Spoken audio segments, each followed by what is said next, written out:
Hey, it's Aqua with WTI. I found the perfect hanging solution for my shower.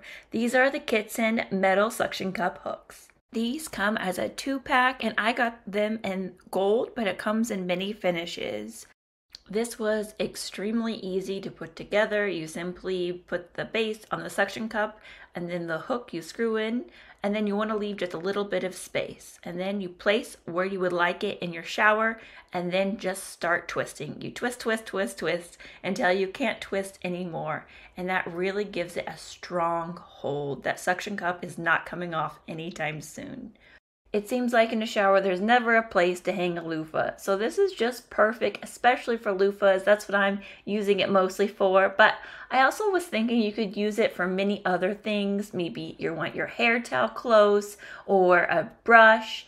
Just the options are really unlimited. You could just use this for whatever you like.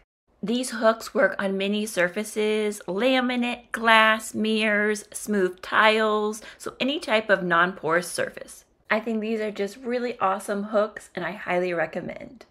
And that's my point of view.